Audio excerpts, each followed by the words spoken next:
साथियों, आप सभी का इस प्लेटफ़ॉर्म पर स्वागत है। यहाँ पर हम लोग घटनाचक्र पब्लिकेशन के द्वारा जो जीएस दृष्टि के तहत उत्तर प्रदेश चित्रात्मक पुस्तक प्रस्तुत की गई है, उसको यहाँ पर हम लोग देख रहे हैं।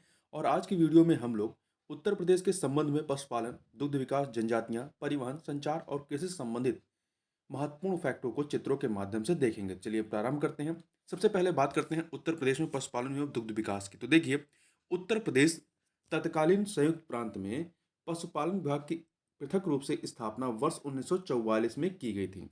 वर्तमान में प्रदेश की ग्रामीण अर्थव्यवस्था को और अधिक सुदृढ़ करने के उद्देश्य से विभागीय कार्यक्रमों को स्वरोजगार के माध्यम से जोड़कर कृषि के साथ पशुपालन बृहत्तर योगदान कर रहा है।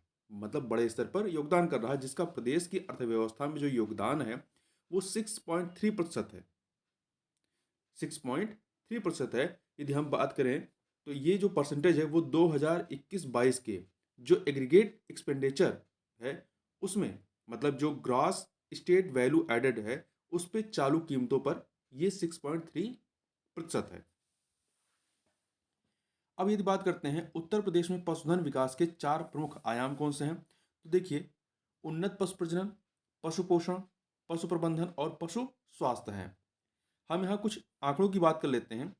20वीं पशुगणना जो 2019 में हुई, उससे संबंधित उत्तर प्रदेश के संबंध में जो प्रमुख फैक्ट हैं उन फैक्टों को यहाँ पर हम लोग देखें तो उत्तर प्रदेश में कुल पशु कितने हैं, वो कितने हैं, 68 मिलियन है।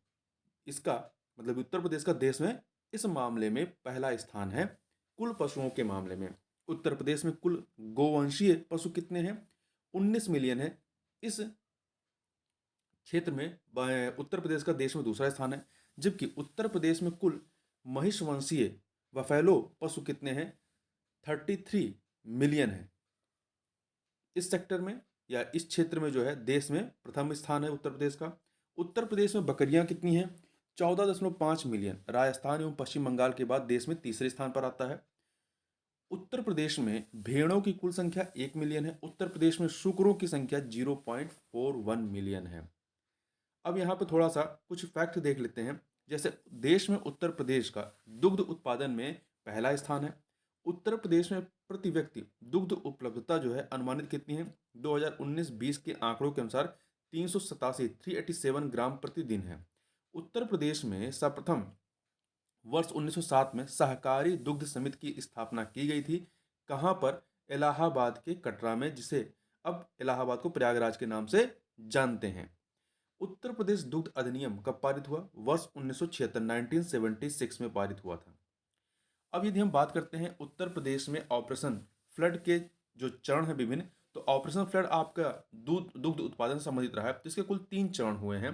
पहला चरण जो है आपका 1970-71 में प्रारंभ होता है, दूसरा 1981-85 में, और तीसरा जो है 1985-96। मतलब पहला 1970-71 में, दूसरा 81 से 85, तीसरा जो है 85 से 96। अब यहाँ पर हम लोग कुछ अन्य आंकड़ों को देखें तो प्रमुख उत्पादन संबंधी आंकड़े जो उत्तर प्रदेश के हैं 2019-20 के संबंध में, वर्ष 2019-20 के संबंध में, जैसे अंडे उत्पादन में उत्तर प्रदेश का 9वां स्थान है।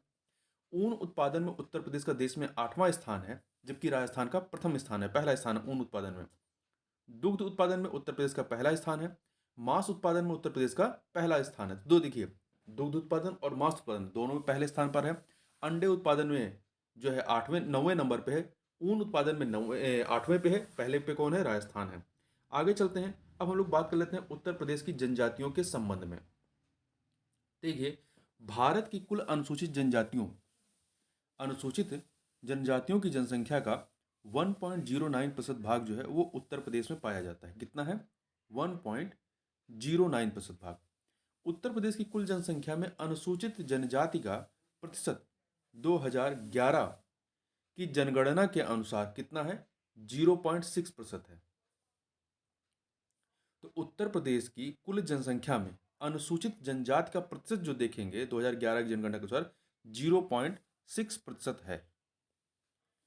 राष्ट्रपति के संविधान अनुसूचित जनजाति उत्तर प्रदेश आदेश 1967 के तहत उत्तर प्रदेश उत्तराखंड सहित, जब उत्तर प्रदेश बटा नहीं था तो उत्तराखंड सहित की 5 जनजातियों, कौन कौन सी, भोटिया, बुक्सा, जौनसारी, राजी एवं थारू को अनुसूचित जनजाति का दर्जा दिया गया था।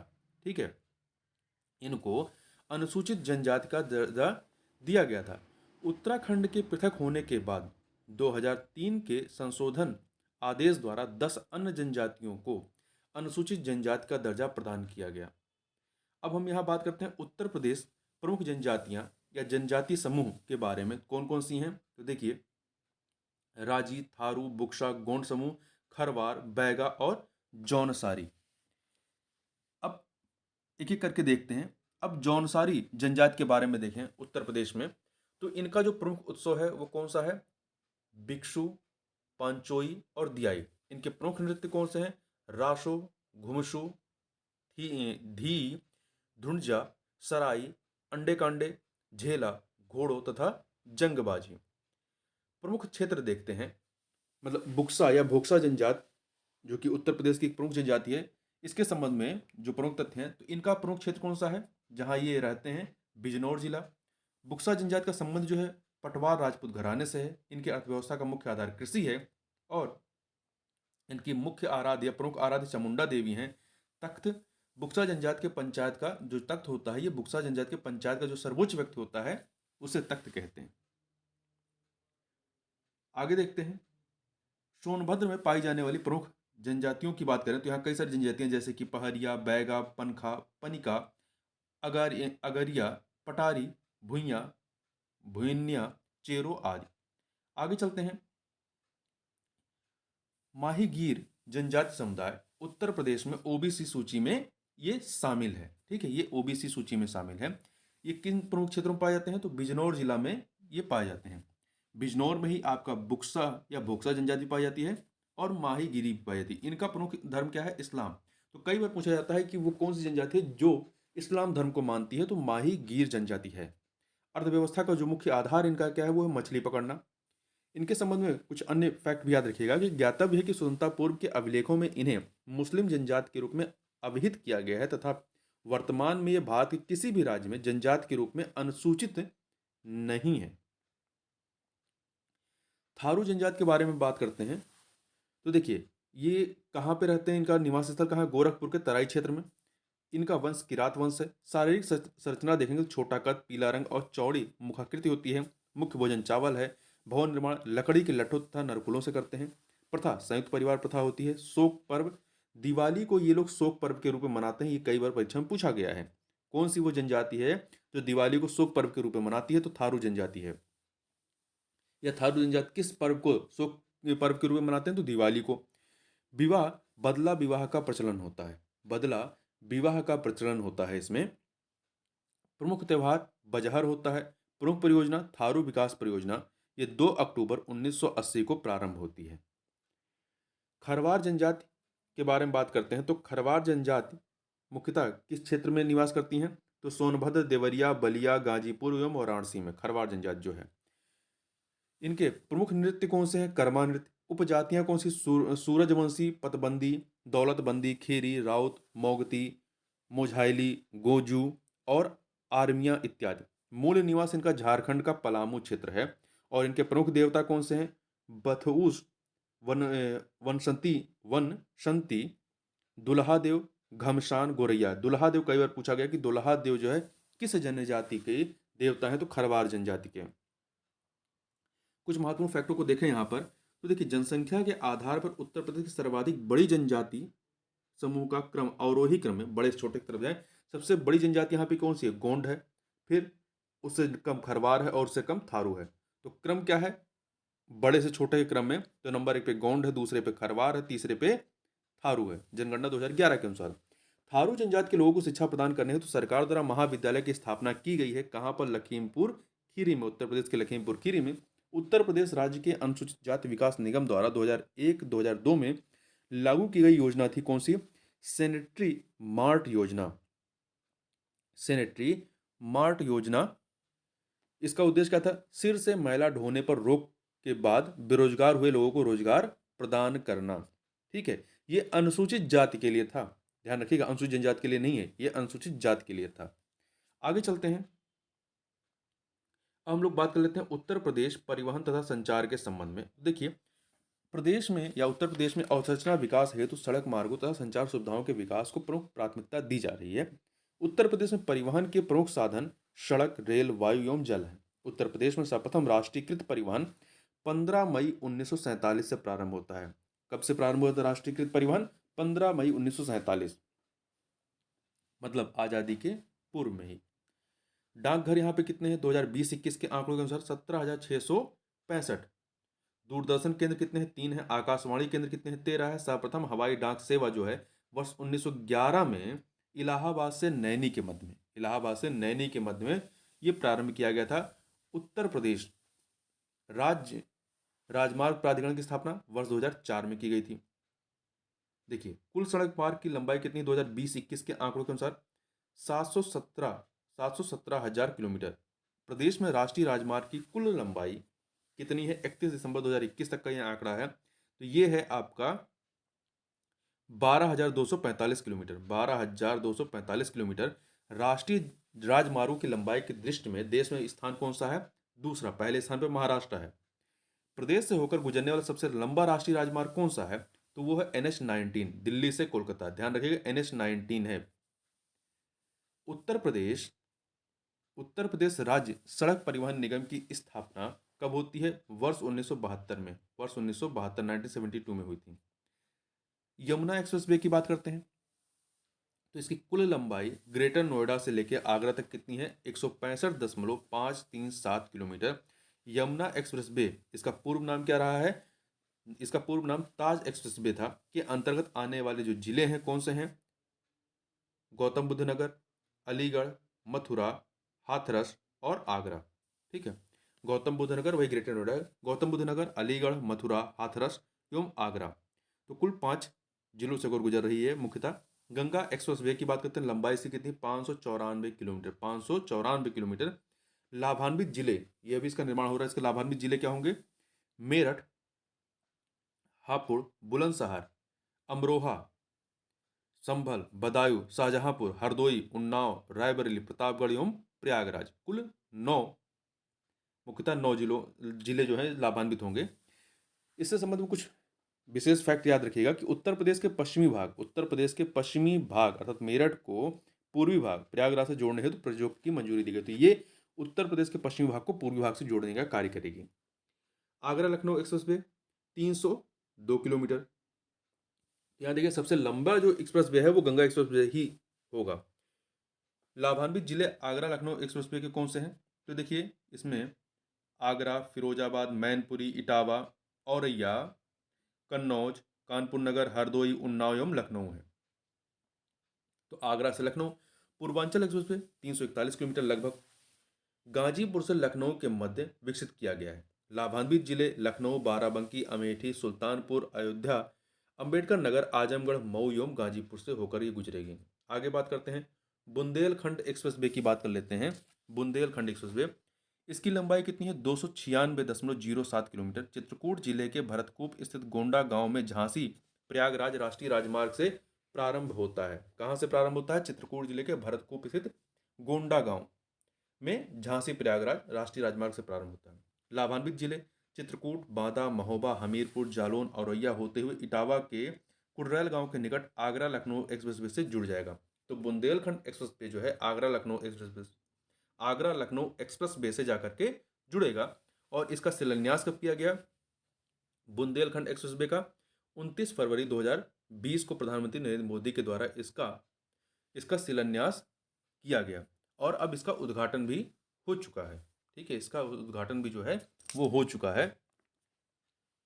गोरखपुर लिंक एक्सप्रेसवे, इसकी लंबाई कितनी है? 91.352 किलोमीटर। लाभान्वित जिले गोरखपुर, आजमगढ़, अंबेडकर नगर एवं संत कबीर नगर।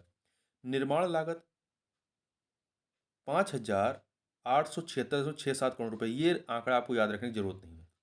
इसकी विशेषता क्या है? यह गोरखपुर जिले के जैतपुर बाईपास को आजमगढ़ जिले के सालारपुर में पूर्वांचल एक्सप्रेसवे से जोड़ेगा। तो देखिए, गोरखपुर लिंक एक्सप्रेस वे ये जाकर के पूर्वांचल एक्सप्रेस वे से जुड़ेगा, जबकि बुंदेलखंड एक्सप्रेस वे जो है वो आगरा लखनऊ एक्सप्रेस वे से जाकर के जुड़ेगा।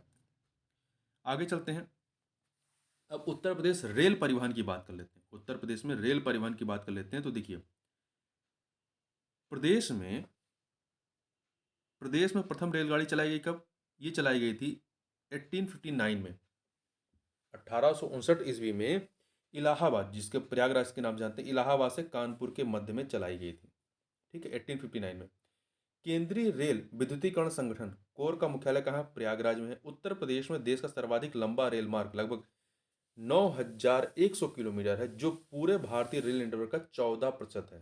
ध्यान रखिएगा, सबसे सर्वाधिक लंबा रेल मार्ग उत्तर प्रदेश में ही। उत्तर पूर्वी रेलवे का मुख्यालय कहाँ है? गोरखपुर है। उत्तर प्रदेश में कुल रेल प्रभाग कितने, डिवीजन कितने हैं? 9 है। राष्ट्र की पहली सेमी हाई स्पीड ट्रेन कौन सी है? गतिमान एक्सप्रेस। उत्तर मध्य रेलवे की लाइन क्षमता उपयोग कितना? लगभग 150%। प्रयागराज को उत्तर मध्य रेलवे का मुख्यालय बनाया गया। कब बनाया गया प्रयागराज को उत्तर मध्य रेलवे का? ठीक है, 2003 में। तो देखिए, उत्तर पूर्वी रेलवे का मुख्यालय कहाँ है? गोरखपुर में। जबकि उत्तर मध्य रेलवे, दोनों में कंफ्यूज मत होइएगा, वो उत्तर पूर्वी रेलवे है जिसका मुख्यालय गोरखपुर में है, और ये उत्तर मध्य रेलवे है जिसका मुख्यालय प्रयागराज में है। रेलवे के सवारी डिब्बों या कोच के निर्माण का कारखाना कहाँ पे? रायबरेली के लालगंज में है।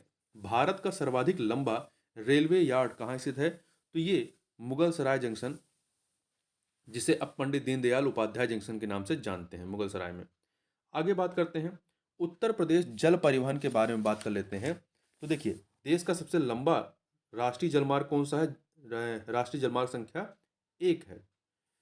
राष्ट्रीय जलमार्ग संख्या 1 जो है, ये प्रयागराज से हल्दिया तक, हल्दिया आपका पश्चिम बंगाल में है, हल्दिया तक की कुल लंबाई जो है 1620 किलोमीटर है। ये गंगा नदी से होकर गुजरती है।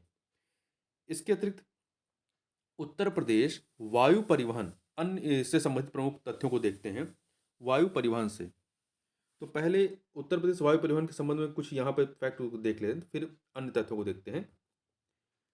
देखिए, यहाँ के प्रमुख अंतर्राष्ट्रीय हवाई अड्डे कौन से हैं? चौधरी चरण सिंह अंतर्राष्ट्रीय हवाई अड्डा, अमौसी हवाई अड्डा जिसे कहते हैं, ये लखनऊ में है। लाल बहादुर शास्त्री अंतर्राष्ट्रीय हवाई अड्डा, जिसे बाबतपुर हवाई अड्डा भी कहते हैं, ये वाराणसी में है। कुशीनगर अंतर्राष्ट्रीय हवाई अड्डा कुशीनगर में है। नोएडा इंटरनेशनल ग्रीनफील्ड एयरपोर्ट निर्माणाधीन है, गौतम बुद्ध नगर के जेवर में है। मर्यादा पुरुषोत्तम श्री राम अंतर्राष्ट्रीय हवाई अड्डा निर्माणाधीन है। फैजाबाद हवाई अड्डे का को अपग्रेड करके या उन्नयन उसका करके ये अयोध्या में निर्मित हो रहा है। अन्य प्रमुख हवाई अड्डों की बात करें तो बमरौली हवाई अड्डा कहाँ पे है? प्रयागराज में। चकेरी कानपुर में। खेरिया हवाई अड्डा आगरा में। सरसावा हवाई अड्डा सहारनपुर में। हिंडन हवाई अड्डा गाजियाबाद में। ललितपुर हवाई अड्डा ललितपुर में। झांसी हवाई अड्डा झांसी में है। महायोगी गोरखनाथ हवाई अड्डा गोरखपुर में है। IIT कानपुर हवाई अड्डा कल्याणपुर हवाई अड्डा कानपुर में है। तो कानपुर में आपका देखिए चकेरी भी है और ये भी है। बरेली हवाई अड्डा बरेली में है। फुर्सतगंज हवाई अड्डा अमेठी में है। कुछ अन्य चीज़ों को देखें तो फ्लाइंग स्कूल के रूप में विकसित एयरपोर्ट कौन से हैं उत्तर प्रदेश में? तो देखिए, BR अम्बेडकर एयरपोर्ट आपका मेरठ में है। BR अम्बेडकर एयरपोर्ट मेरठ का।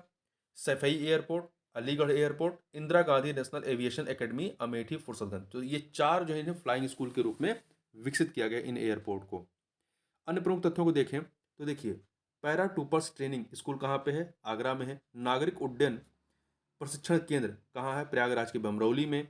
भारतीय सेना का एयरपोर्ट झांसी एयरपोर्ट। सामरिक महत्व का वायुसेना हवाई अड्डा गोरखपुर। आदित्य बिरला ग्रुप ने निजी हवाई अड्डा विकसित किया है सोनभद्र के म्योरपुर में। भारतीय वायुसेना का एयरपोर्ट लखनऊ का बख्शी का तालाब। आगे चलते हैं, आगे बात करते हैं उत्तर प्रदेश में कृषि के संबंध में। तो कृषि संबंधी उत्तर प्रदेश के जो प्रमुख तथ्य हैं उनकी बात कर लेते हैं। तो कृषि जलवायु प्रदेश कितने हैं? ध्यान रखिएगा, 9 है। कृषि जलवायु प्रदेश कुल 9 है यहाँ पर उत्तर प्रदेश में। और पूरे भारत में कितने हैं? पूरे भारत में जो है 15 है। चकबंदी योजना उत्तर प्रदेश में प्रारंभ की गई 1954 में। किसान मित्र योजना 18 जून 2001 को प्रारंभ होती है। ई डिस्ट्रिक्ट परियोजना वर्ष 2009 में। किसान रथ योजना वर्ष 2010-11। ऊर्जा शहर योजना 2008 में प्रारंभ होती है। और किसान बही योजना 1992। सबसे पुरानी नहर यह है पूर्वी यमुना नहर 1830 ईस्वी में। सबसे बड़ी नहर शारदा नहर है। राज्य दुग्ध परिषद वर्ष 1976 में प्रारंभ होती है। वर्ष 1976 में। गोकुल पुरस्कार योजना किससे संबंधित? दुग्ध उत्पादन संबंधित है।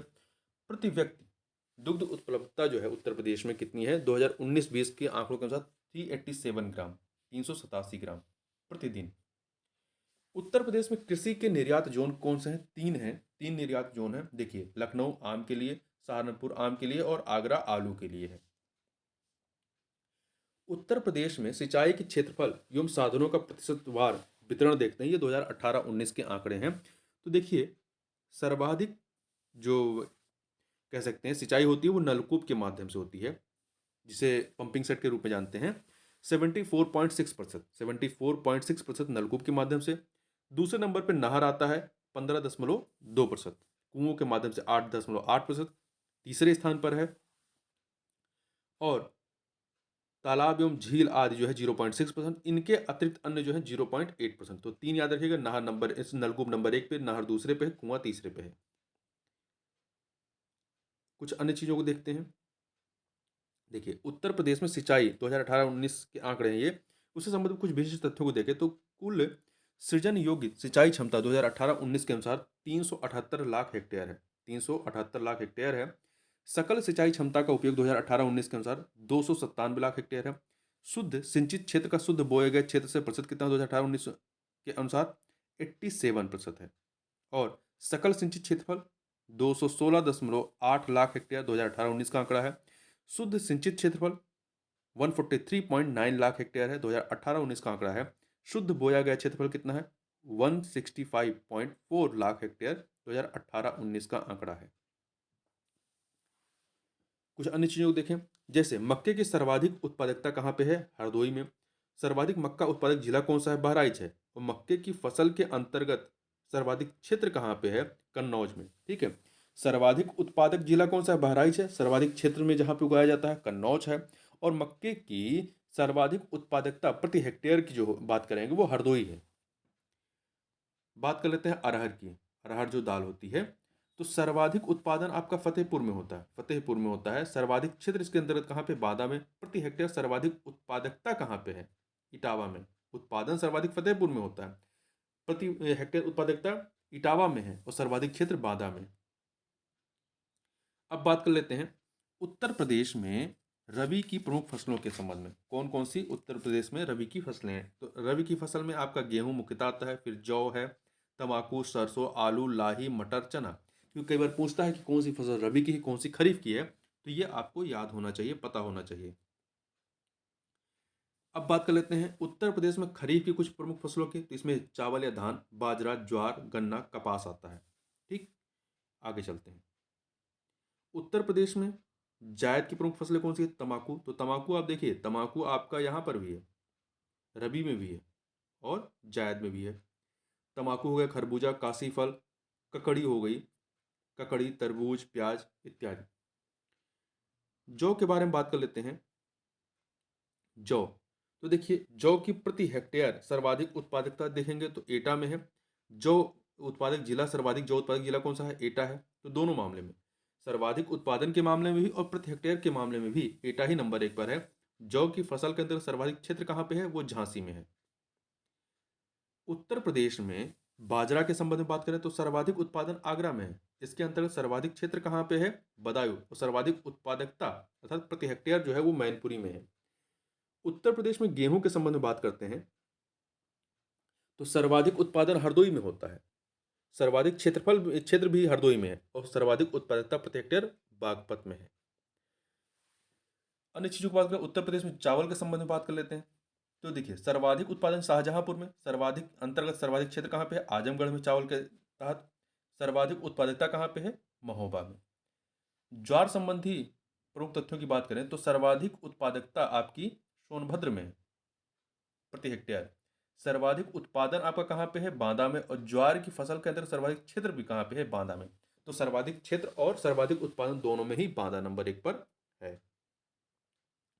अब आगे बात करते हैं उत्तर प्रदेश में केले की कुछ प्रमुख जो किस्में या वैरायटी पाई जाती हैं उनकी बात कर लेते हैं। तो देखिए यहाँ पर मालभोग, दूधसागर, अधेश्वर, अल्फान, चंपा, चीनी, ये क्या है? केले की प्रजातियां। ध्यान रखिए कहीं पूछ ले कि मालभोग, दूधसागर, अधेश्वर, अल्फान, चंपा, चीनी ये क्या है? तो ये केले की प्रजातियां हैं। उत्तर प्रदेश में अमरूद की प्रमुख फसलों किस्मों की बात कर लेते हैं, वेराइटीज की। तो लखनऊ 49, सरदार, इलाहाबाद सफेदा है, ललित है, सुरखा है, ये सब केले की प्रजातियां हैं। उत्तर प्रदेश में आम संबंधित प्रमुख तथ्यों की बात करें तो प्रमुख उत्पादक जिले आम के कौन से हैं? लखनऊ, बरेली, मेरठ, वाराणसी, सहारनपुर इत्यादि। प्रमुख किस्में और उत्पादन कहाँ पे होता है? तो देखिए, स्टेम आम ये सहारनपुर मेरठ में, लंगड़ा आम मेरठ में, दशहरी आम मलिहाबाद क्षेत्र, लखनऊ का मलिहाबाद क्षेत्र है, मलिहाबाद क्षेत्र और लखनऊ। आगे देखते हैं, उत्तर प्रदेश में पान की प्रमुख किस्में कौन सी हैं? मीठा, महोबा, बनारसी, कपूरी, दशवारी दशवारी, कलकतिया, रामटेक, मगही, सांची और बंगला।